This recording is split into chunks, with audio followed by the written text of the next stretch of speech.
ईमान पर फातिमा या इलाही, ईमान पर फातिमा या इलाही, ईमान पर फातिमा या इलाही। अल्हम्दुलिल्लाहि रब्बिल आलमीन वस्सलातु वस्सलामु अला सय्यिदिल मुरसलीन। अम्मा बाद फ़अऊज़ु बिल्लाहि मिनश शैतानिर रजीम। बिस्मिल्लाहिर रहमानिर रहीम। अस्सलातु वस्सलामु अलैका या रसूलल्लाह व अला आलिका व अस्हाबिका या हबीबल्लाह। अस्सलातु वस्सलामु अलैका या नबियल्लाह व अला आलिका व अस्हाबिका या नूरल्लाह। फरमान मुस्तफ़ा सल्लल्लाहु ताला अलैहि वसल्लम, नियतुल मुमिन खैरु मिन अमलिही। मुसलमान की नीयत उसके अमल से बेहतर है। अल्लाह की रज़ा के लिए और सवाब बढ़ाने के लिए आइए कुछ अच्छी अच्छी नीयतें कर लेते हैं। रज़ा इलाही के लिए, हुसूल सवाब के लिए, इल्म दीन हासिल करने के लिए बयान में शरीक रहूँगा। मदनी चैनल के नाज़रीन भी हस्बे हाल अच्छी अच्छी नीयतें करते जाइए। ताज़ीम इल्म दीन की खातिर जितना हो सका 2 सालों बैठ कर खूब कान लगाकर तवज्जो के साथ बयान सुनूँगा।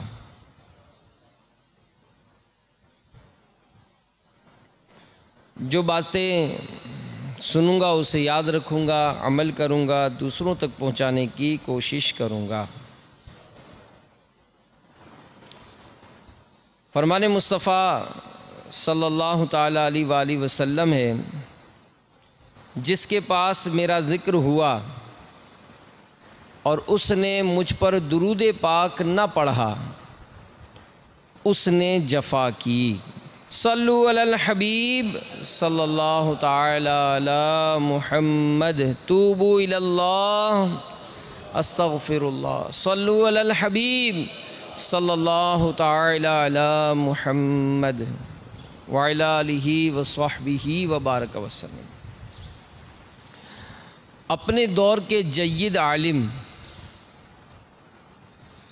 हज़रत सैयदना खलील बसरी अलैहि रहमतुल्लाहिल कवी की खिदमत में अहवाज़ से अमीर यानी हाकिम सुलेमान बिन अली का नुमाइंदा खुसूसी हाज़िर हुआ और अर्ज़ की कि हुज़ूर, शहज़ादों की तालीम व तरबियत के लिए हाकिम ने आपको दरबारे शाही में तलब फरमाया है कि आप हमारे पास आएँ और हमारे बच्चों को पढ़ाएं। हाकिम ने बुलाया है।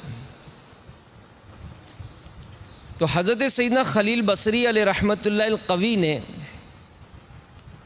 सूखी रोटी का टुकड़ा दिखाते हुए जवाब इरशाद फरमाया कि मेरे पास जब तक ये सूखी रोटी का टुकड़ा मौजूद है, मुझे दरबारे शाही की चाकरी की कोई हाजत नहीं। अल्लाह अज़्ज़ा वजल की उन पर रहमत हो और उनके सदक़े हमारी बेहिसाब मग़फ़िरत हो। जुस्तजू में क्यों फिरे माल की मारे,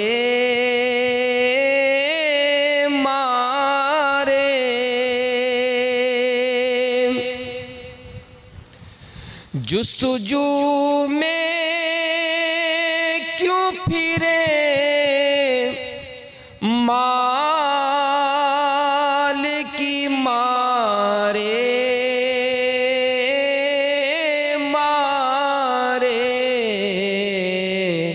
हम तो सरकार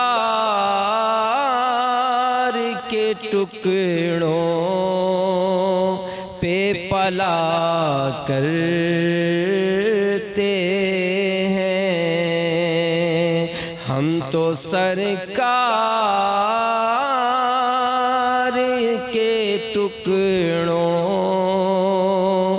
पे पला करते हैं।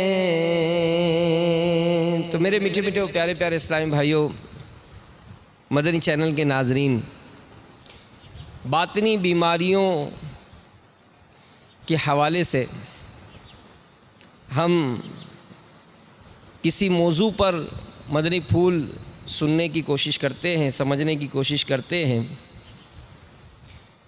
अभी जो हिकायत बयान हुई, अल्लाह के नेक बंदों का अंदाज़ हमने देखा कि अरबाब इक़्तिदार हों, मालदार हों, इनसे उमूमन दूर रहने की इनकी सोच हुआ करती थी,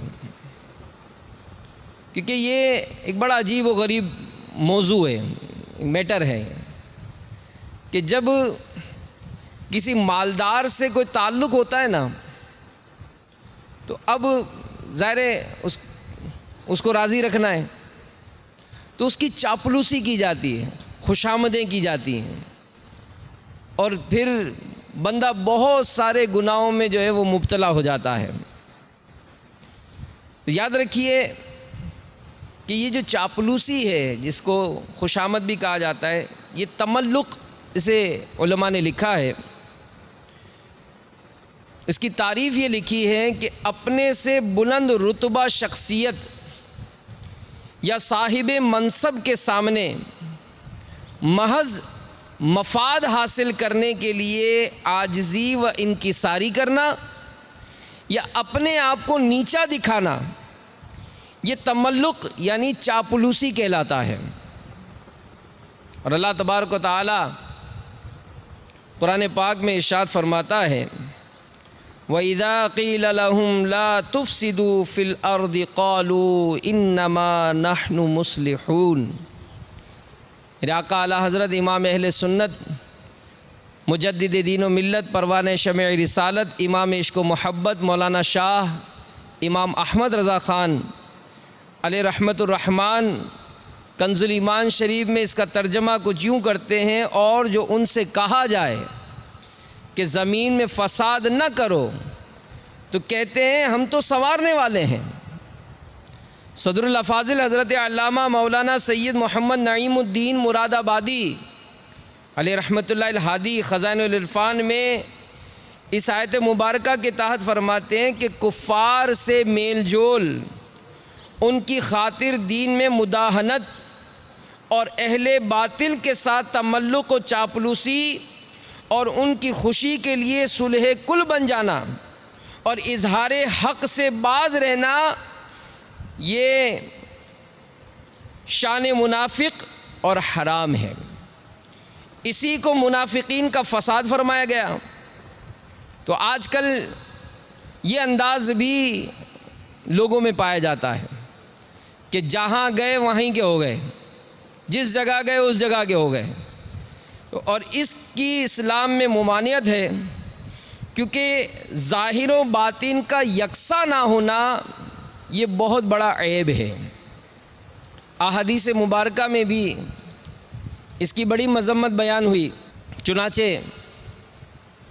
हज़रत सैयदना अब्दुल्लाह बिन मसऊद रदी अल्लाह ताला अन्हु से रिवायत है कि हुज़ूर नबी करीम रऊफ़ुर रहीम सल्लल्लाहु ताला अलैहि वसल्लम ने इरशाद फरमाया कि जिसने किसी गनी यानी मालदार के लिए आजिज़ी इख्तियार की और अपने आप को उसकी ताज़ीम व माल व दौलत के लिए बिछा दिया, तो ऐसे शख्स की गैरत के 3 हिस्से और इसके दीन का 1 हिस्सा जाता रहा। मना है, इस चीज़ की मुमानियत है कि मालदार की मालदारी, साहिब इक़्तिदार का इक़्तिदार, ये बसा औक़ात इंसान को बिछा देता है, झूठी तारीफ़ें करता है, खुशामदें करता है, आगे पीछे घूमता है। और ये एक मज़मूम यानी चापलूसी, खुशामद करना, ये एक मज़मूम, मोहलिक और गैर अखलाकी फ़ेल है।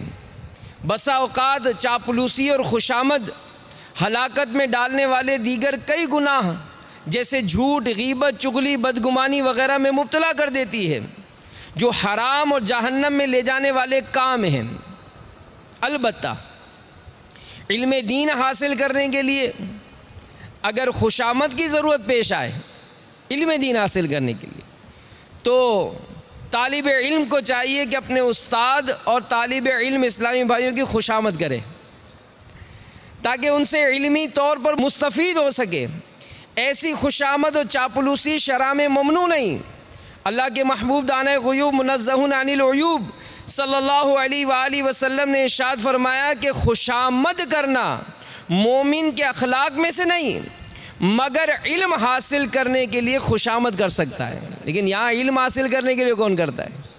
यहाँ तो मतलब अगर हमें पता चले कि फ़लाँ सेठ साहब के यहाँ बच्चों को पढ़ाना है तो ज़ाहिर है बढ़ बढ़ कर आगे जाएंगे। और मतलब अगर कोई पूछे कि भाई कैसा है, अरे क्या बताऊँ यार, बड़े फरमा बरदार बच्चे हैं यार, बड़ी इज्जत करते हैं मेरी, और घर जाता हूँ तो बस जाता हूँ तो पानी, तो चाय, तो शरबत। तो ये अंदाज़ होता है। माजरत के साथ कोई अंदर आकर आपको देखता नहीं है, लेकिन आप सोचें और गौर करें, क्या ऐसा होता है? या आपको पढ़ाने के लिए तो रखा है, आप पढ़ाने जाते हैं, भले कुरान पाक के नाम पर जाते हो, दीन की तालीम के नाम पर जाते हो, मगर उन्होंने तो आपको बाहर जो गैरेज होता है ना उसमें कुर्सी लगा के बिठा के रखा हुआ है। अपने खुसूसी घर में, खुसूसी ड्राइंग रूम में तो आपको दरवाज़ा खोल कर भी नहीं दिखाया है। और ऐसा आलम होता है बसा औकात कि कारी साहब पढ़ाने बैठे गए और अंदर से आते, कारी साहब इंतज़ार, मौलाना साहब इंतज़ार करना, बच्चे ज़रा ड्रामा देख रहे हैं, बच्चे ज़रा फिल्में देख रहे हैं, और वो चूँकि नोट मिलने हमको, और इस तरह का अंदाज़ इख्तियार करते हैं कि जनाब वो नहीं कोई बात नहीं, मैं बैठा हूँ, मैं इंतज़ार कर रहा हूँ। अरे मौलाना इतनी देर हो गई। यानी अगर कंपैरिजन किया जाता है, वाकई बहुत बड़ा एक जुल्म है, सितम है, ज़्यादती है कि अगर हमारे बच्चे को कोई इंग्लिश पढ़ाने आता है, कोई दुनियावी सब्जेक्ट पढ़ाने आता है, हज़ारों हज़ार रुपए उसको ट्यूशन की फ़ीस दी जाती है, और किसी ने हमारा ज़हन बनाया कि हमारे बच्चे को कुरान भी पढ़ना आना चाहिए, तो 500 रुपये टिका कर उस मौलाना को मतलब हम अपने यहाँ बुलाते हैं। महंगाई हुई, आपके जो 5,000 रुपये लेता था उसने कहा 8,000 से कम नहीं लूँगा, यस सर, फ़ौरन लिफाफा दिया जाता है। और मौलाना ने अगर 500 के 800 करने का, मौलाना इतना ऐसा करते हो? तो सोचें, गौर करें, देने वाले भी गौर करें और लेने वाले भी गौर करें कि अगर इस तरह का अंदाज़ है तो ये क्या है कि जनाब मेरा नाम हो जाएगा कि मैं जनाब फ़ुला एमएनए के यहाँ पढ़ाता हूँ, मैं फ़लाने एमएनए से मेरे ताल्लुकात हैं। एक आम शख्स भी गौर करे कि अगर मैं किसी के आगे पीछे घूम रहा हूँ, मैं किसी की आओ भगत कर रहा हूँ, उसकी माँ बीमार हुई तो जनाब उसके लिए तीमारदारियाँ का इंतज़ाम मेरी, अरे अपनी माँ बीमार है, उसका इंतकाल हो गया, उसके लिए कोई खैर खबर की बात नहीं है, बहनें बीमार पड़ी हैं उसकी खैर खबर है नहीं, और पूरे जग में ये मुँह बोले भाई बने हुए हैं। क्यों? ये जनाब उसको मुँह बोली माँ बनाया हुआ है, क्यों? अरे आपकी सगी माँ बीमार है उसकी तो खैर खबर ले लें, सगी बहन बीमार है उसकी तो खैर खबर ले लें, पूरे पड़ोस में आप सबके हमदर्द हैं, और आपके जो रिश्तेदार आजमाइश में मुब्तला है उनकी हमदर्दी आपको नहीं आती है। क्या वजह? कि यहाँ करेंगे तो ज़रा मेरा नाम हो जाएगा, लोगों में वाह वाह हो जाएगी, लोगों में शोहरत हो जाएगी कि वाह भाई वाह, क्या बात है इसकी यार, अपने घर बार को नहीं देखता है, अपने कारोबार को नहीं देखता है, और इसने इसी तरह से किया। तो इस तरह के जो लोग होते हैं मेरे मीठे मीठे इस्लामी भाइयों, इनकी बड़ी मज़म्मत बयान हुई, और हमारे असलाफ़ का अंदाज़ देखा हमने कि ये ऐसे अरबाब इक़्तिदार, ऐसों से ये दूर रहा करते। सूखी रोटी का टुकड़ा दिखा दिया है, हाकिम ने बुलाया कि मेरे बच्चों को पढ़ाना है, तो टुकड़ा दिखाया कि जब तक मेरे पास ये टुकड़ा है मुझे हाकिम की हाजत नहीं है, हम तो सरकार के टुकड़ों पे पला करते हैं। और फिर अगर हमारा पैगाम आ जाए कि भाई सदर साहब ने, वज़ीर आज़म ने बुलाया है, क्या अंदाज़ होगा? बेहतरीन लिबास नहीं है, किराए पे ले लेंगे, किसी से मांग लेंगे, यार वहाँ जाना है, ज़रा लिबास भी अच्छा होना चाहिए, और उम्दा लिबास पहने कशा असम्बली हाल के रूबरू पहुँचकर सबसे पहले लाइन में खड़े हो जाएंगे, ना जाने कब बुला लिया जाए, 10 बजे बुलाए 6 बजे ही पहुँच जाएंगे, कि 6 बजे से लाइन में लग जाएंगे, पहला नंबर मेरा है, आगे मैं ही बैठा हूँ। जब फ़ोटो सेशन हो, जब कैमरा चले तो सबसे पहले मेरी तस्वीर आए कि ओहो सदर के सामने बैठ के बयान सुन रहे थे, फुला वज़ीर के सामने यूँ हाथ मिलाया था, ओ हो हमारे वालिद साहब ने, हमारे दादा ने, पता नहीं कितने ख़ानदानों की तस्वीरें घरों में लगा कर रखते हैं कि जनाब ये फ़ुला दौर में हमारे दादा यूँ थे और जनाब ये फ़ुला वज़ीर से मिले थे, फ़ुला सदर से मिले थे। क्यों, क्या होता है ये? तो याद रखिए कि अहम दीनी मफाद के लिए या इनके शर से बचने के लिए अगर इनके पास जाना पड़ जाए तो और बात है, जो मजबूर है वो माजूर है। लेकिन ऐसे मौके पर भी ज़ाहिर है उलमा से ही रहनुमाई लेनी पड़ेगी कि हमें जाना है तो हम जाएं या ना जाएं। इस तरह की कैफियत मेरे मीठे मीठे इस्लामी भाइयों हमारी बड़ी अजीबो गरीब आलम है। और बुज़ुर्गों ने बड़ी प्यारी बात लिखी है, यकीन माने बहुत मज़ा आया ये कॉल पढ़कर। लिखा गया कि फ़ुक़रा में वो शख्स बहुत बुरा है जो अमीरों के दरवाज़े पर जाए। फ़ुक़रा में वो शख्स बहुत बुरा है जो अमीरों के दरवाज़े पर जाए, और उमरा में, अमीरों में वो शख्स बड़ा अच्छा है जो फ़कीरों के दर पर जाए। है तो हम अपनी कैफियत पर गौर करें कि हमारा जो जाना है, हमारा जो उसको मिलना है, इससे हमारा मकसद क्या। तो बड़ी अजीब व गरीब जो है वो ये कैफियत होती हैं मेरे मीठे मीठे और प्यारे प्यारे इस्लामी भाइयों। हमारे प्यारे आका सल्लल्लाहु ताला अलैहि वसल्लम ने जो कुछ इरशाद फरमाया वो हमने सुना कि जो किसी गनी यानी मालदार की इसकी गिना यानी मालदारी के सबब तवाज़ो करे उसका 2/3 दीन जाता रहा। और आला हज़रत मौलाना शाह इमाम अहमद रज़ा ख़ान अलैहि रहमतुर रहमान इस हदीस पाक के तहत फरमाते हैं कि माले दुनिया के लिए तवाज़ो रूबा खुदा यानी अल्लाह अज़्ज़ा वजल की खातिर तवाज़ो करना नहीं, लिहाजा ये हराम हुई। इसकी वज़ाहत फरमाइए।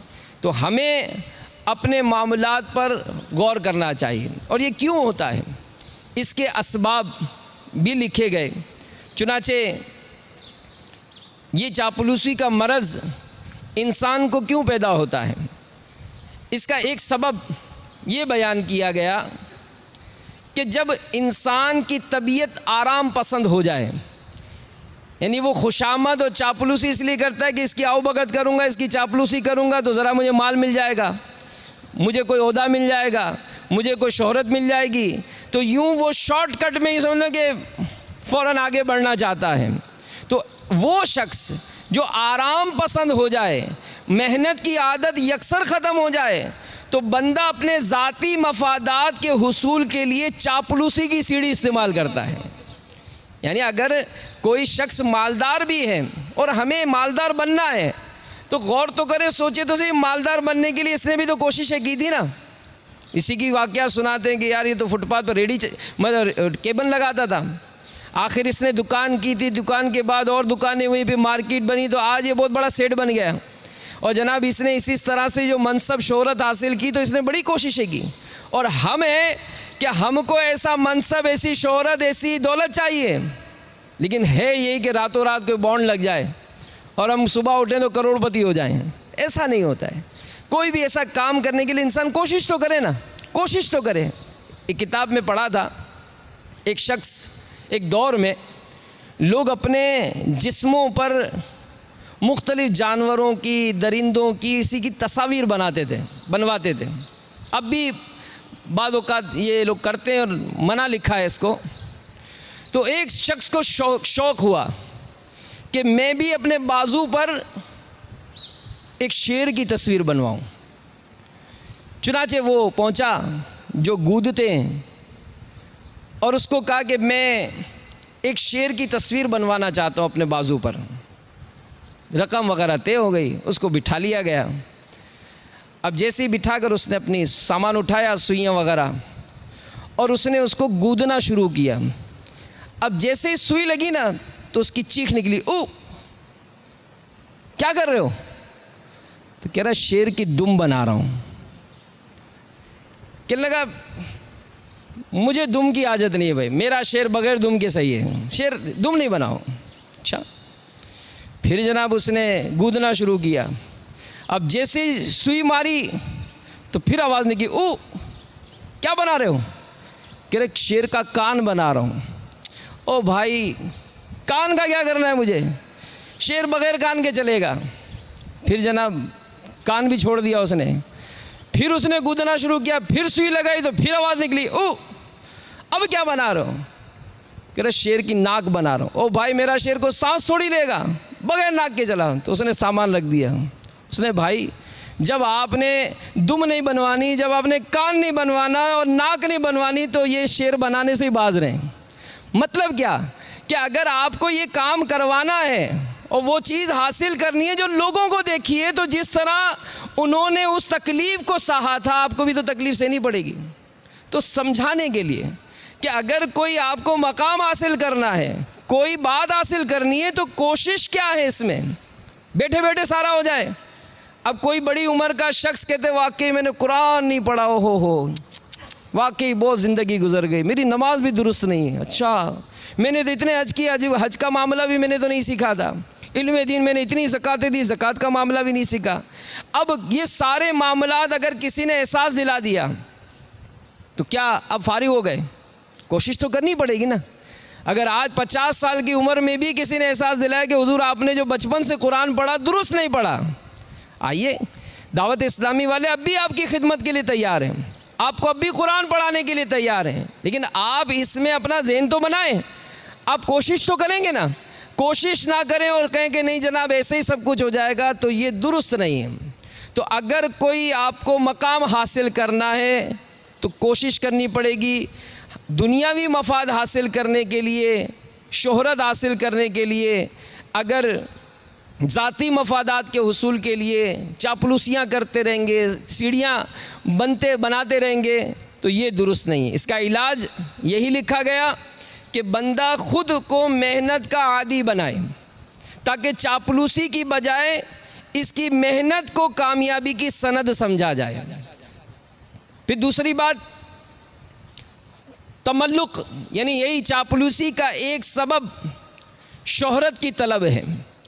लिहाजा बंदा तलब शोहरत के नुकसानात को मलूज़ रखे कि अल्लाह की बारगाह में मैं मकबूल हो जाऊं। दुनिया अगर मुझे सखी कहती है और रब की बारगाह में मैं सखी नहीं हूँ, दुनिया मुझे नमाजी समझती है, मैं रब की बारगाह में नमाजी नहीं हूँ, क्योंकि अंदर का जो हाल है ना ये रब जानता है। मैं नमाज क्यों पढ़ता हूँ, मैं अक्सर साल हज पे क्यों जा रहा हूँ, मैं रमज़ान शरीफ का उम्रे में क्यों मेरे जाने की ज़हन है, मैं जो अपनी दुकान पर लाइनें लगवा कर जो जनाब ज़कात खैरात तकसीम कर रहा हूँ, या जनाब कोई ऐसा वाक़या हुआ और जनाब मैंने लोगों को बड़ी इमदाद पेश की और बड़ा मैंने ताल्लुक़ कायम किया, इसकी वजह क्या थी? कोई नई सोसाइटी बनी थी, मैंने मस्जिद बनवा दी और उस मस्जिद का नाम भी अपनी वालिदा अपने वालिद साहब के नाम पर रखा, क्यों रखा? अगर अच्छी नीयत है मरहबा मरहबा, अगर नहीं है और सिर्फ शोहरत चाहिए थी, सिर्फ नाम चाहिए था, तो उलमा डराते हैं कि क़यामत के दिन ऐसे शख्स को पुकारा जाएगा कि ए रियाकार, ए धोखेबाज, जा उससे जाकर अजर ले जिसको दिखाने के लिए तूने काम किया था। तो अल्लाह हमारे टूटे फूटे अमाल कबूल फरमाए और हमें अपने बातिन की इस्लाह करने की तौफीक अता फरमाए। फिर तीसरी बात जो इसका सबब बनता है वो क्या कि बाज़ अफराद की तबीयत फसादी होती है, लिहाजा वो अपनी तबीयत के हाथों मजबूर होकर तमल्लुक यानी चापलूसी की राह इख्तियार करते हैं, और जब उनके इस बुरे फ़ेल की निशानदेही की जाए तो इसे ये लोग इस्लाह का नाम देते हैं। इसका इलाज ये है कि बंदा इस तरह अपने नफ्स का मुहासबा करते हुए ये सवाल करे कि अल्लाह अज़्ज़ा वजल शर व फसाद फैलाने वाले को सख्त नापसंद करता है, कहीं ये शरंगेज़ी और फसादी तबीयत के सबब मैं रहमत इलाही से महरूम ना कर दिया जाऊं। यानी चापलूसी किसी की यूं की ताकि दूसरे जो है वो इसके सबब जो है वो डिग्रेड हो जाए, आपस में लड़ाई झगड़ा हो जाए, तो ये भी मेरे मीठे मीठे और प्यारे प्यारे इस्लामी भाइयों दुरुस्त नहीं है। नंबर 4, बाज़ औक़ात साहिब मनसब हजरात की हमनशीनी भी इस मोहलिक मरज़ में मुब्तला कर देती है कि यार इसको बड़ी पोस्ट है। जैसे अगर किसी के अगर इलाके के SHO से ताल्लुकात होते हैं तो उसका भी एक ना कलफ बढ़ जाता है, पुलिस में ताल्लुकात हैं यार, कोई ऐसी एजेंसी से ताल्लुकात हैं, ये जनाब ओहदेदार, सरकारी जो ओहदेदार हैं इनसे बड़े ताल्लुकात, एक फ़ोन करता है काम हो जाता है। तो ऐसा शख्स ऐसे लोगों की सोबत इख्तियार करने को अच्छा समझता है और ये फिर इस सोहबत को इख्तियार करने में चापलूसियाँ करता है। और हमारे असलाफ़ और बुज़ुर्गों का अंदाज़, मेरे मीठे मीठे और प्यारे प्यारे इस्लामी भाइयों, इसमें बहुत ही एहतियात वाला होता था। चुनाचे मनक़ूल है कि हज़रत अल्लामा अब्दुल वहाब शारानी क़ुद्दिस सिर्रुहुर रब्बानी फरमाते हैं कि हज़रत अल्लामा जलालुद्दीन सुयूती शाफ़ई रहमतुल्लाहि तआला अलैह का एक मकतूब आपके एक रफ़ीक शेख अब्दुल क़ादिर शाज़ली के पास हज़रत सैयदना अली ख़वास रहमतुल्लाहि तआला अलैह ने देखा, जो उस शख्स के जवाब में लिखा था जिसने बादशाह के पास सिफारिश के लिए चलने की दरख्वास्त लिखी थी कि आप चलिए बादशाह से मेरे हक़ में सिफारिश कीजिए।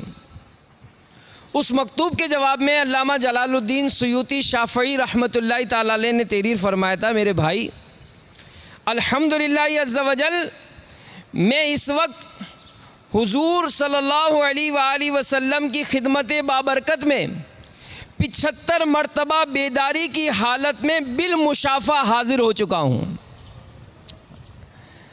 अगर मुझे बादशाह व उमरा के पास जाने में नबी करीम रऊफ़ुर रहीम सल्लल्लाहु अलैहि वसल्लम की ज़ियारत से महरूमी का खौफ ना होता तो ज़रूर कलअे में जाता और बादशाह से तुम्हारी सिफारिश करता। मैं एक खादिम हदीस हूँ, जिन हदीसों को मुहद्दिसीन ने अपनी तहक़ीक़ में ज़ईफ़ कहा है उनकी तस्हीह के लिए हुज़ूर अकरम सल्लल्लाहु अलैहि वसल्लम की तरफ मोहताज हूँ और बिलाशुबा इसका नफ़ा तुम्हारे ज़ाती नफ़े पे तरजीह रखता है।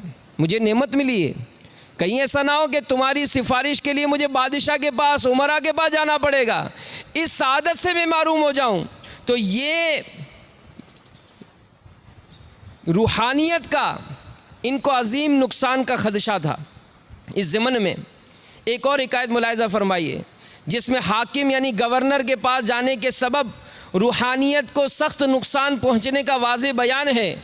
चुनाचे हज़रत अल्लामा अब्दुल वहाब शारानी क़ुद्दिस सिर्रुहुर रब्बानी फरमाते हैं, हज़रत सैयदना मोहम्मद बिन तरीन मद्दाह रसूल सल्लल्लाहु अलैहि वसल्लम यानी नात ख़्वां के मुतालिक मशहूर है कि इन्हें जागते में हुज़ूर ताजदार मदीना सल्लल्लाहु अलैहि वसल्लम की आमने सामने ज़ियारत होती थी। जब वो सुबह के वक्त रोज़े तहर पर हाजिर होते तो सरकार अलैहिस्सलाम ने अपनी कब्र अनवर में से इनसे कलाम फरमाया। ये नात ख़्वान अपने इसी मकाम पर फाइज रहे, हत्ता कि एक शख्स ने इनसे दरख्वास्त की कि शहर के हाकिम के पास उसकी सिफारिश करें। आप रहमतुल्लाहि ताला अलैह हाकिम के पास पहुँचे और सिफारिश की। उस हाकिम ने आप रहमतुल्लाहि ताला अलैह को अपनी मसनद पे बिठाया। तब से आप रहमतुल्लाहि ताला अलैह को ज़ियारत का सिलसिला ख़त्म हो गया। फिर ये हमेशा हुज़ूर अलैहिस्सलाम की बारगाह में ज़ियारत की तमन्ना पेश करते रहे मगर ज़ियारत ना हुई। एक मरतबा एक शेर अर्ज़ किया तो दूर से ज़ियारत हुई। हुज़ूर सल्लल्लाहु अलैहि वसल्लम ने इरशाद फरमाया, ज़ालिमों की मसनद पर बैठने के साथ मेरी ज़ियारत चाहता है, इसका कोई रास्ता नहीं। हज़रत सैयदना अली ख़वास रहमतुल्लाहि ताला अलैह फरमाते हैं कि फिर हमें उन बुज़ुर्ग के मुतालिक ख़बर ना मिली कि उनको शहंशाह नबूवत सल्लल्लाहु अलैहि वसल्लम की ज़ियारत हुई या नहीं हुई, हत्ता कि उनका विसाल हो गया। अल्लाह ताला की उन पर रहमत हो और उनके सदक़े हमारी बेहिसाब मग़फ़िरत हो। तो मीठे मीठे इस्लामी भाइयों, मदनी चैनल के नाज़रीन, जो लोग ज़ाती मफाद की खातिर अरबाब इक़्तिदार के पीछे पीछे फिरते हैं, कभी किसी वज़ीर या सदर वगैरह का मौका मिले तो उड़ते हुए हाजिर हो जाते हैं। सदर तमगा पहना दे या हाथ मिला ले तो उसकी तस्वीरें आवेज़ा करते हैं, दूसरों को दिखाते और इसको बहुत बड़ा एजाज़ तस्वुर करते हैं।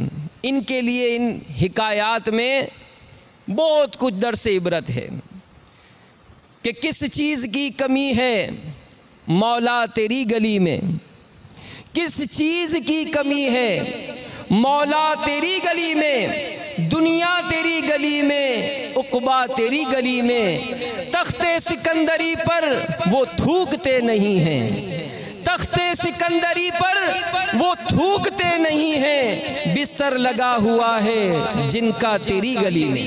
तो मेरे मीठे मीठे प्यारे प्यारे इस्लामी भाइयों, हम तो सरकार के टुकड़ों पे पला करते हैं, तो ये बुज़ुर्गों से निस्बत, अल्लाह वालों से निस्बत, ये इसमें आफ़ियत है, इसमें आफ़ियत है।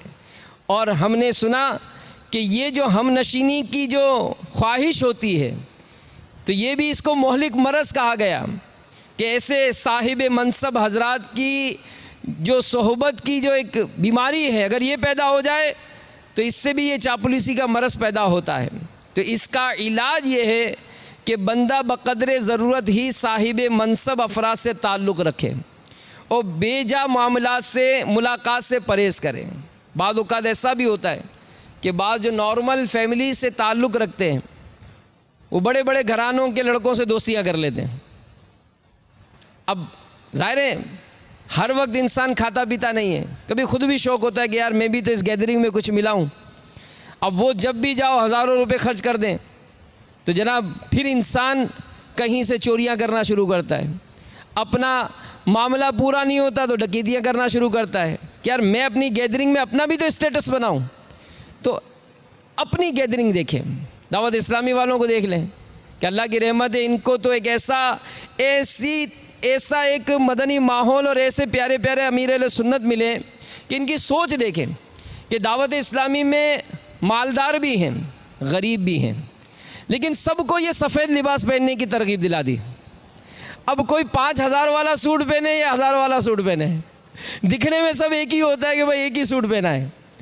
एक इस्लामी भाई का बयान है कि वो अमीर अहले सुन्नत से मुलाकात के लिए तशरीफ़ लाए तो बहुत ही कीमती घड़ी उन्होंने पहन रखी थी, बहुत कीमती घड़ी थी। अब ज़ाहिर है ये भी एक होता है कि जिसकी अच्छी घड़ी हो ना तो उसकी आस्तीन भी चढ़ी हुई होती है, अगर आस्तीन बड़ी हो तो वो कुछ हिसाब किताब बनाते हैं कि ज़रा ऊपर दिखे तो सही कि इतनी बड़ी घड़ी पहनी है मैंने, पूछे थे अरे वाह भाई कितने की ली।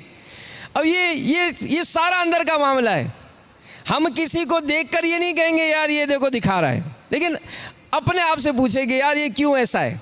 जैसे अगर किसी की जान बन जाती है तो कट शर्ट निकलते तो वो टाइट कपड़े पहनता है, गिरेबान खोलता है ताकि देखे हो वाह भाई आज तो बड़ी आजकल तो वर्जिश हो रही है। ये सब क्यों है? तो वो घड़ी पहनी थी उन्होंने बड़ी खूबसूरत सी। तो अमीर अहले सुन्नत के पास लाइन में लगकर बहरहाल मुलाकात के लिए आए। तो मुलाकात के लिए आए तो घड़ी, ज़ाहिर है जब हाथ कोई मिलाते तो घड़ी तो नज़र आएगी, तो बड़ी चमक दमक थी उस घड़ी में। तो पापा ने उनसे पूछा कि बहुत कीमती घड़ी है? तो कहा कि हाँ। अच्छा कितने की है? तो कहा कि तकरीबन 25,000 रुपये की।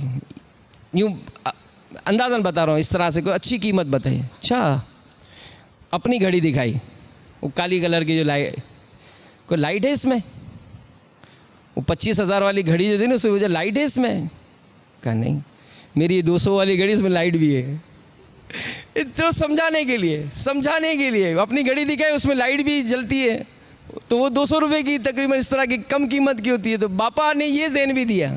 तो ये अल्हम्दुलिल्लाह सोच बनाने के लिए कि अगर इस तरह का बसा औकात अंदाज इख्तियार किया जाता है सिर्फ दिखाने के लिए, करने के लिए, तो फिर इसमें इंसान बहुत सारे, मतलब वही बात है कि रूहानियत का बड़ा इसमें कत्ले आम होता है, बहुत कत्ले आम होता है कि बिल्कुल मार धाड़ फसाद होता है और वो किसी को खातिर में नहीं लाता। अगर यही चापलूसी करने वाला चंद एक के साथ उसका कुछ शोहरत हो जाती है, मामला हो जाता है, तो फिर बड़ी आजमाइश होती है। फिर जहाँ तक अमीरों से ताल्लुक़ है वही उनके कसीदे गाना, उनके आगे पीछे घूमना। मेरे आका आला हज़रत इमाम अहले सुन्नत मौलाना शाह इमाम अहमद रज़ा ख़ान अलैहि रहमतुर रहमान के दौर का वाक़या है कि एक मर्तबा रियासत नानपारा यूपी हिंद के नवाब की मदा में शुअरा ने कसाइद लिखे। आला हज़रत इमाम अहले सुन्नत भी उस दौर के बड़े माहिर और अजीम शुअरा में से थे। तो आपसे भी लोगों ने अर्ज़ की कि हुज़ूर नवाब साहब के लिए फ़ुला फ़ुला फ़ुला इन लोगों ने कसीदे लिखे, आप भी इनकी तारीफ़ में कोई कसीदा लिखें। तो आप रहमतुल्लाह ताला अलैह ने नवाब साहिब की तारीफ़ में कोई कसीदा तो ना लिखा, अलबत्ता इस गुजारिश के जवाब में एक नात लिखी। वो कमाल हुस्न हुजूर है कि गुमान नक्स जहाँ नहीं, यही फूल खार से दूर है, यही शम्आ है कि धुआं नहीं। और मक्ता यानी आखिरी शेर में नवाब साहिब की तारीफ में कोई कसीदा ना लिखने और इसके जवाब में नाते रसूल मकबूल लिखने की बहुत ही नफीस और इश्क व मोहब्बत में डूबी हुई वजह यूँ बयान की कि करहूँ मद है अहले दुवल रज़ा, पड़े इस बला में मेरी बला, मैं गदा हूँ अपने करीम का, मेरा दीन पारा ना नहीं। कि आला हज़रत रहमतुल्लाह ताला ने इस शेर में यूँ फरमाया कि ए रज़ा, मैं और दौलतमंद दुनिया के नवाबों और हुक्मरानों की तारीफ़ और खुशामद करूं? नहीं नहीं, इस बला यानी मालदारों की खुशामद नुमा आफत व बला में तो बस मेरी बला ही पड़े, यानी मुझसे तो ऐसा हो ही नहीं सकता। बस मैं तो अपने रसूल करीम सल्लल्लाहु अलैहि वसल्लम के दरबार दुरबार का भिखारी हूँ। मेरा दीन रोटी का टुकड़ा नहीं कि जिधर माल देखा उधर लुढ़क गए, ये नहीं है। तो हम अपने मामलात पर गौर करें कि मेरा अगर किसी से कोई ताल्लुक़ है, मेरा कोई रिश्ता है, मेरा कोई मामला है, इसकी वजह क्या है। और फिर ये जो अमराज पैदा होते हैं इसकी बहुत सारी नहूसतें। एक ये भी कि इसके सबब यानी अगर चापलूसी का मरज़ पैदा हो तो इसके सबब दूसरों को अजियत देने और नुकसान पहुँचाने की गरज से इसी तमल्लुक यानी चापलूसी का हरबा इस्तेमाल किया जाता है कि बस किसी तरह इस शख्स को मैं नुकसान पहुंचा दूं, इस शख्स को मैं नीचा दिखा दूं, इसके लिए वो किसी की खुशामदें करके उसके ऊपर कोई झूठा केस कराना हो या उसको किसी मालदार के ज़रिए दबाना हो, इस तरह से उसको अजियत देना हो, तो ये भी एक बुरा मरज़ है। और ये इसका इलाज ये फरमाया गया कि अपने अंदर खैर ख्वाही का जज्बा बेदार करें, खैर ख्वाही का जज्बा बेदार करें और आखिरत के मुआखज़े को पेश नज़र रखें कि अगर मैं किसी को जलील करने की कोशिश करूँगा तो याद रखिए कि इज़्ज़त और ज़िल्लत का मामला ये अल्लाह के दस्ते कुदरत में है। मेरे चाहने से किसी की इज़्ज़त बढ़ नहीं जाएगी, मेरे चाहने से किसी की इज़्ज़त घट नहीं जाएगी। इसको इज़्ज़त दी किसने? अल्लाह ने। इसको शोहरत दी किसने? अल्लाह ने। इसको माल दिया किसने? अल्लाह ने। अब मैं अपने ताल्लुकात इस्तेमाल करके, मैं अपनी सोर्सेज इस्तेमाल करके इसको मैं घटा दूँ, ये मुमकिन नहीं। और बसा औक़ात ऐसा जब मरज़ पैदा होता है तो इंसान बहुत सी नेकियों से अपने आप को दूर कर लेता है और ज़हन बना लेता है यह तो बहुत छोटी नेकी है, ये तो छोटी नेकी, इस तरह से मदद होती थी वो भी छोड़ देता है। बुज़ुर्ग रहमतुल्लाह ताला अलैह फरमाते हैं कि मैंने अपनी मरहूमा फूफी जान को ख्वाब में देखकर पूछा कैसी हैं, तो कहा खैरियत से हूँ। अपने अमाल का पूरा पूरा बदला मिला, हत्ता कि उस मालिदे का सवाब भी मिला जो मैंने एक दिन गरीब को खिलाया था। यानी ये मकसद बताने का, समझाने का ये कि इंसान जो नेकी करेगा इसको दुनिया और आखिरत में अजर मिलेगा, राहत मिलेगी। तो अल्लाह तबारक व तआला किसी की ज़र्रा बराबर नेकी को भी ज़ाया नहीं फरमाता। बज़ाहिर कैसी ही मामूली चीज़ हो उसे राह खुदा अज़्ज़ा वजल में पेश करने में शर्माना नहीं चाहिए। ये भी एक मदनी फूल है। उम्मुल मोमिनीन सैयदतुना आयशा सिद्दीक़ा रदी अल्लाह ताला अन्हा ने एक साइल को अंगूर का एक दाना अता फरमाया, अंगूर का एक दाना। तो किसी देखने वाले ने ताज्जुब का इज़हार किया, फरमाया कि इस अंगूर में तो कई ज़र्रे निकल सकते हैं, जबकि अल्लाह तबारक व तआला इरशाद फरमाता है फमन यअमल मिस्क़ाल ज़र्रतिन खैरन यरा। तो जब एक ज़र्रा भर नेकी करेगा उसे पाएगा। रब ताला ने तो ये फरमाया है। तो इस अंगूर में तो कई ज़र्रे निकल सकते हैं। तो मतलब समझाने का ये कि इंसान किसी भी नेकी को मामूली ना समझे और इसी तरह किसी गुनाह को भी मामूली ना समझे। हो सकता है कि किसी की दिल आज़ारी, किसी को नीचा दिखाना, किसी के लिए इस तरह की कोशिशें करना, ये हमारी आखिरत को बर्बाद कर दे। और बिलखुसूस इन बातनी अमराज की निशानदेही के साथ साथ जो अहम तरीन मदनी फूल है वो ये कि इन गुनाहों के सबब बंदे का ईमान ज़ाया हो जाता है। तो इस मरज़ को जाने, इसके इलाज की कोशिशें करें। अल्लाह तबारक व तआला हम सब को अमल करने की तौफ़ीक़ अता फ़रमाए। आमीन बिजाहिन नबीजिल अमीन सल्लल्लाहु ताला अलैहि व आलिहि वसल्लम। सल्लु अलल हबीब सल्लल्लाहु ताला अला मुहम्मद। ईमान पर